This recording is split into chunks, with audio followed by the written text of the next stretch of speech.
Cloud ये Jack नाम के एक लड़के की सच्ची कहानी है जिसे 3rd स्टेज कैंसर होता है। उसके लिए हर रात एक आखिरी रात है क्योंकि उसे कुछ नहीं पता कि कल का सुबह वो देख पाएगा या नहीं। जैक के लिए हर एक सुबह एक नई अपॉर्चुनिटी होती है, तो क्यों ना हम सब अपने हर एक पल को खुशियों से भर दे जो दूसरों को खुशी दे, कुछ ऐसा कर दे। तो आइए शुरू करते हैं इस खूबसूरत सी कहानी को। माही मेलो प्रेजेंटिंग क्लाउड्स। शुरुआत में हम जैक सोबिएक को देखते हैं जिसकी उम्र 18 साल है और उसे 14 साल की उम्र में बोन कैंसर का पता चलता है। उसकी मॉम लॉरा उसके साथ स्कूल में हो रहे कॉन्सर्ट में छोड़ने जाती हैं क्योंकि वो अब ठीक से चल भी नहीं सकता। पिछले 4 सालों में 20 कीमोथेरेपी के बाद भी आगे क्या होने वाला है उसे कुछ पता नहीं, पर जैक एक फाइटर है और वो ये अच्छे से जानता है। अब वो बैक स्टेज पे जाता है और एक डांस क्रू का परफॉर्मेंस देख रहा होता है। तभी पीछे से उसकी बेस्ट फ्रेंड सैमी उसे हाय बोलती है। वो पूछता है तुम इतनी नर्वस क्यों? एक्चुअली सैमी का परफॉर्मेंस होता है और वो कहती है कि मुझसे नहीं हो पाएगा, इन सबको देखो कितना अच्छा परफॉर्म कर रहे हैं, और एमी को देखो वो बिना किसी एफर्ट के कितना ग्रेसफुली परफॉर्मेंस दे रही है। एमी सैमी की बेस्ट फ्रेंड होती है जिसे जैक पसंद करता है। जैक सैमी को समझाने की कोशिश करता है और कहता है कि अगर तुम स्टेज पे जाने के लिए तैयार नहीं हो तो तुम्हारी जगह मैं जाऊंगा। सैमी खुश हो जाती है और अब सैमी का नाम स्टेज पे टीचर वीवर अनाउंस करते हैं, पर यहाँ जैक वो सबसे मजाक के वे में अपने सिर को दिखाते हुए कहता है कि ऑफ कोर्स मैं सैमी नहीं हूँ, मेरे से थोड़ा ज़्यादा बाल उसके पास है, शायद स्कूल में जितने भी लोग हैं उन सब के बाल मेरे से ज़्यादा हैं, इवन मिस्टर वीवर के भी। दरअसल कैंसर की वजह से जैक गंजा हो चुका होता है और ये सुन के पूरी क्राउड हंसने लगती है। मिस्टर वीवर ऑडियंस से कहते हैं कि क्या आप तब भी हंसोगे अगर मैं अपना बाल सेव करा लूँ? जैक हंसते हुए कहता है कि नहीं, आई एम सो स्पेशल ना। अब वो अपना गिटार हाथ में लेता है और कहता है कि आप लोग रेडी हो जाओ एक सुपर सीरियस सॉन्ग के लिए। उसके बाद वो अपना ही मजाक बना के एक गाना गाता है जिससे सब लोग हंसने लगते हैं। दरअसल जैक का अब यही मोटो था कि वो सबको हंसाए और छोटी छोटी चीज़ों में खुशियाँ ढूंढे, पर उसकी मॉम को ये अच्छा नहीं लगता।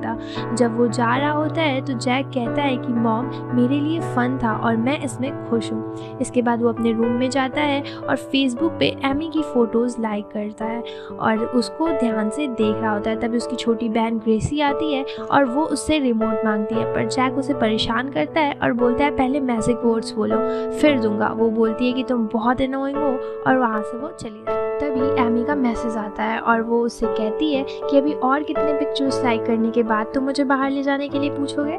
जैक ये सुनकर खुश हो जाता है और पैनिक होकर उसे नेक्स्ट डे पिकनिक पे चलने को बोलता है।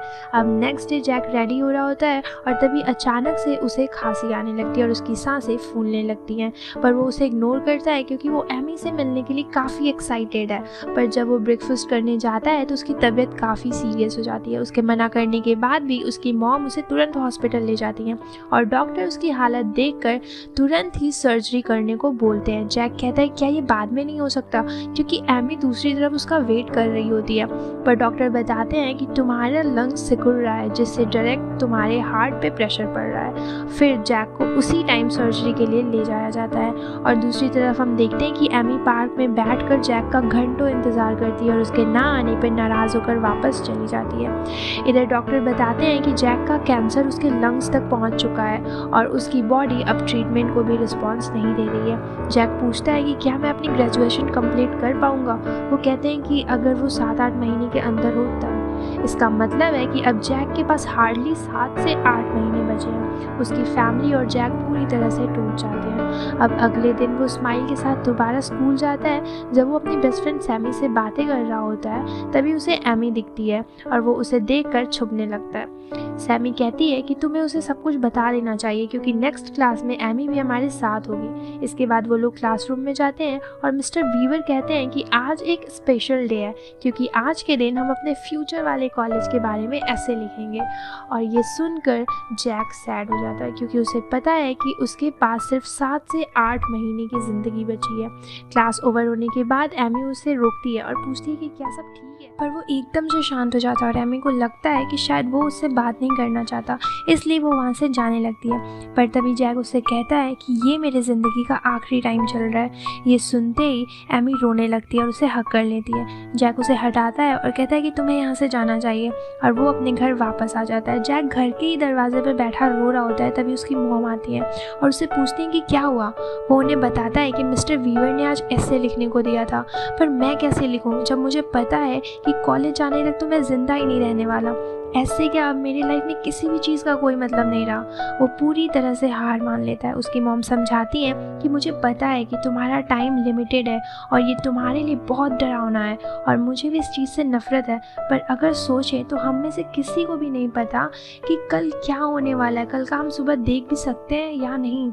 आई नो ये बहुत हार्ड सिचुएशन है तुम्हारे लिए, पर क्या पता ये कोई चांस हो तुम्हारे लिए जब तुम्हें डिसाइड करना है कि वो क्या ऐसी चीज़ है जो तुम्हारे लिए सबसे इम्पॉर्टेंट है। इसके बाद सीन चेंज होता है और अब विंटर आ चुका है। जैक की फैमिली उसे फ्रांस ले जाती है, जहां एक मान्यता है कि अगर आप वहां पे पवित्र पानी में डुबकी लगाओगे तो आपकी सारी प्रॉब्लम ख़त्म हो जाएंगी। जब वो निकल रहे होते हैं तो वहीं पे एमी आ जाती है और वो उसे बताती है कि मैं तुम्हें पसंद करती हूँ और तुम्हारे डायग्नोसिस के बारे में मुझे सब कुछ पता है, पर फिर भी इससे मुझे कोई फ़र्क नहीं पड़ता। क्या तुम मुझे पसंद करते हो? अगले सीन में दिखाया जाता है कि जैक अब उस होली प्लेस पे पहुंच चुका है और उस पानी में वो डुबकी लगा रहा होता है। तभी उसे अपने म्यूज़िक की एक झलक दिखाई देती है और वो वहाँ तय करता है कि अब वो खुद का सॉन्ग बनाएगा, खुद का एल्बम बनाएगा और एक फेमस सिंगर बनेगा। दरअसल जैक और सैमी को म्यूज़िक बहुत पसंद होता है, उन्हें बहुत लगाव होता है। जैक और उसकी फैमिली वापस घर आ जाते हैं। जब सैमी जैक से मिलने के लिए उसके रूम में जाती है तो वो सॉन्ग लिख रहा होता है। सैमी उसे सुनाने को बोलती है और जब वो गाता है तो सैमी रोने लगती है। एक्चुअली ये सॉन्ग बहुत इमोशनल होता है, जिसका मतलब था कि मैं अपने आप को जानना चाहता हूँ मरने से पहले और हर कोशिश करना चाहता हूँ अपने सपने को पूरा करने के लिए। जैक सैमी को बोलता है कि क्यों ना हम मिलके अपना म्यूज़िक एल्बम बनाएं। तो ये सुनकर सैमी बहुत खुश हो जाती है और agree. Next day Amy, Jack और सैमी प्रॉम में जाते हैं और वहाँ जैक एमी को प्रपोज करता है और वो एक्सेप्ट कर लेती है। फिर तीनों कॉन्सर्ट एंजॉय करते हैं और उसके बाद जैक वापस अपने घर आ जाता है। घर आने पर उसकी तबीयत दोबारा से बहुत ज़्यादा सीरियस हो जाती है, पर वो दवा खाता है और जिससे उसको थोड़े ही टाइम में आराम हो जाता है। वो रात में सो नहीं पाता और घड़ी को बहुत ध्यान से देख रहा होता है और उसे फील होता है कि वो अपने मौत के बहुत करीब आ रहा है। वो तुरंत उठता है और रात के ही 4 बजे वो सैमी के घर जाता है और उससे पूछता है कि क्या तुम मेरे साथ एक एल्बम बनाओगी? हम अपने वीडियोस YouTube पे पोस्ट कर सकते हैं, जिससे हमें पता चलेगा कि लोग हमें सुनना चाहते हैं या नहीं। सैमी एग्री करती है और तभी सैमी के जैक को उसकी डायरी मिलती है जिसमें उसके क्रश के बारे में लिखा होता है। सैमी डायरी छीन लेती है और जैक उसे चिढ़ाने लगता है और पूछता है कि आखिर कौन है तुम्हारा क्रश। सैमी की आंखों में आंसू होते हैं और वो जैक को एकटक देख रही होती है। दरअसल सैमी जैक को लाइक करती है, पर उसने आज तक उसे नहीं बताया होता है। उसके बाद जैक और सैमी डायरी पर लिख लिख के बातें करते हैं और अचानक से जैक को नेक्स्ट सॉन्ग बनाने का आइडिया आ जाता है। अब ये दोनों मिलकर अपना फर्स्ट एल्बम बनाते हैं और सैमी YouTube पे उसे अपलोड कर देती है। नेक्स्ट डे जब सब लोग ब्रेकफास्ट कर रहे होते हैं तभी जैक की मॉम आती है और कहती हैं कि क्या तुमने YouTube पे चेक किया, तुम्हारे वीडियोस पे 20,000 व्यूज़ हैं। पहले तो जैक को यकीन नहीं होता, फिर वो बहुत खुश हो जाता है। जब वो स्कूल पहुंचता है तो वहाँ उसे सैमी मिलती है और वो दोनों बैठ के कमेंट्स पढ़ रहे होते हैं और तभी एक नेगेटिव कमेंट दिखता है जिसमें लिखा होता है कि तुम कोई स्पेशल नहीं हो, यहाँ बहुत सारे लोग हैं जिन्हें कैंसर है। और ये बात जैक को बुरी लगती है। सैमी कहती है कि ये सच नहीं है, तुम्हें तो खुश होना चाहिए जैक। वो बोलता है कि इस 50,000 व्यूज़ में मैं खुश हो जाऊँ। सैमी कहती है कि ये बस शुरुआत है। जैक गुस्से में पूछता है कि और इसका अंत क्या है। सैमी सैड हो जाती है और वो कहती है कि मुझे लगा था कि तुम यही चाहते थे। जैक बोलता है कि अब ये मैटर नहीं करता कि मैं क्या चाहता हूँ, क्योंकि वो इतने कम टाइम में कभी भी नहीं हो सकता।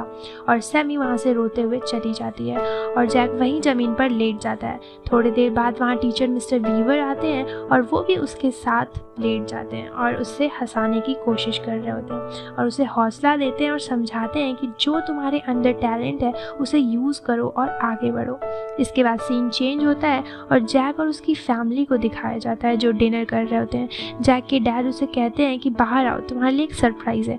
जैसे ही वो बाहर जाता है उसके सामने उसकी ड्रीम कार खड़ी होती है और वो उसे देखकर खुशी से पागल हो जाता है। इसके बाद जैक लॉन्ग ड्राइव पे जाता है और एमी को पिक करता है। फिर वो लोग बहुत मस्ती करते हैं और घूमने के बाद जैक के घर उसे छोड़ने के लिए जाता है और वो दोनों एक दूसरे के साथ नाइट स्टे करते हैं और एक दूसरे से अपनी फीलिंग शेयर कर रहे होते हैं। तभी जैक कहता है कि मैं तुमसे इतना प्यार करता हूँ कि मैं अभी शादी कर सकता हूँ। इसका जवाब देते हुए एमी उसके पास आती है और पूछती क्या तुमने अपने बच्चों के बारे में सोचा है। और तभी एमी का हाथ जैक के सर्जरी स्टिचेस पे लगता है और जैक को याद आ जाता है कि वो किस हालत में है और वो एमी को झूठे सपने नहीं दिखाना चाहता क्योंकि उसे पता है कि वो मौत के कितने करीब है और अब उसके लिए कुछ भी नहीं कर सकता। इसलिए वो एमी को अपने लाइफ में मूव ऑन करने को बोलता है और अपने घर के लिए निकल जाता है। एक दिन जब वो अपने रूम में लेटा होता है तभी उसकी बहन आती है और वो बताती है कि नीचे मिस्टर वीवर आए हैं जो तुम्हारा वेट कर रहे हैं। जब वो नीचे जाता है तो वहाँ उसकी बेस्ट फ्रेंड भी होती है और वो पूछती है